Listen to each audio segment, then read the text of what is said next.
Guess who's back? It's been a little while since I made a video like this, but considering recent events, I think now is the perfect time. As you all probably know, a new DC show called My Adventures with Superman is set to release in just a few days. We've gotten a trailer or two, as well as a clip from one of the upcoming episodes, and most of the people who've seen these say that the show looks amazing. Personally, I couldn't disagree more. I just haven't been impressed by anything we've seen so far. And since very few details have been released about the story, I'm of course referring to the characters. And though there are one or two character designs that I'm okay with, there are others that I just flat out hate. Starting off with the man himself, I've gotta say I kinda like his character design. The suit kinda has a classic look and I like the trunks. The only thing I really have a problem with is the symbol. I feel like the S would look a bit better if it was more curved instead of jagged, but overall he looks pretty good. Moving on, here's where the problems start. I don't really like any of this. And I think the biggest problem is that she looks absolutely nothing like Lois Lane. If I put her in a lineup with other random female characters and then ask you to pick which one of them was Lois Lane with no prior knowledge, I bet you 1,000 shekels that you wouldn't be able to get it in the first 3 tries. She's completely unrecognizable.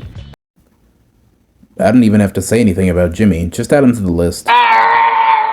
Silver Banshee's design is just way too basic. She just looks like a regular ass person. The only Silver Banshee-esque thing that she has on are these pants that look like something you'd buy at Walmart during Halloween. Now it's entirely possible that her character design could change sometime during the show, but for right now it feels kinda lazy. With that being said, now I'm going to talk about the character design that I hate the most out of all of them. But first, I'm gonna put it up on screen and have you try and guess who it's supposed to be. Ready? Go.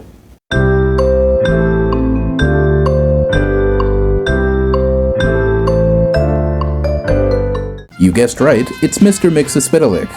What do you mean that's not what you guessed? Seriously though, why the fuck does he look like this? He looks like his design was ripped straight from Dragon Ball. That's just straight up not Mixy. And I can't even get halfway through his character description without wanting to chuck myself into the Phantom Zone. Who thought this was a good idea? Now speaking in terms of the show as a whole, I don't think it'll be very good. We've been given several details about the story already, and really there's only one that sounds like it could be interesting. With that being said, I'm going to make a prediction. The show is either going to be painfully mid or just plain terrible. And if the latter turns out to be true, I feel like the writers and producers will try and cope and place blame on the audience for not liking the show. In all sincerity, I hope I'm proven wrong when the show finally comes out, but I doubt I will be.